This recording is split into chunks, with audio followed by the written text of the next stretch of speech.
If your skin looks like this, you need to go see your dermatologist. I recently was diagnosed with basal cell carcinoma. It is the most common type of skin cancer, but I wanted to make sure to share my experience and my pictures because when I was researching, I didn't see anything like this, so I was not too concerned. And that's probably why it took me a year to get a formal diagnosis.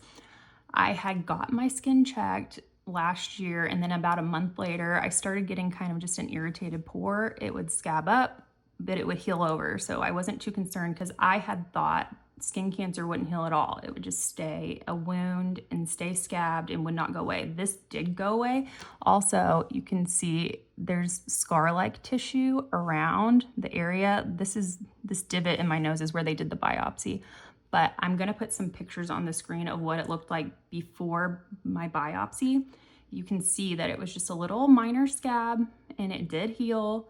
And what's most notable too for this type of cancer is if you have any type of scar looking tissue, but you don't have an injury that goes along to explain that tissue being scarred, you should go get it checked out. Here are some pictures of the 3 different options they gave me for my reconstructive surgery. The first option is if it's very superficial and they just cut a minimal amount of tissue, they will scrape away at the wound to help it fill in so there's not a big crater in my nose. And once it's filled in a bit, a couple of weeks later, they will do a skin graft over the skin to fix it.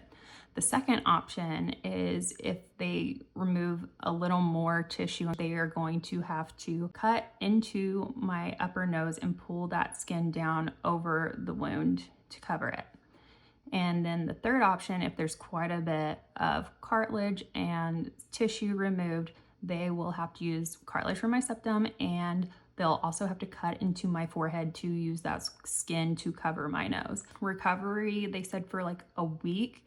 I will have to be like a statue after this reconstructive surgery because even with the skin graft, which is the least invasive, if I bleed, my body can just reject the graft, which it may do anyway. Sometimes that just happens.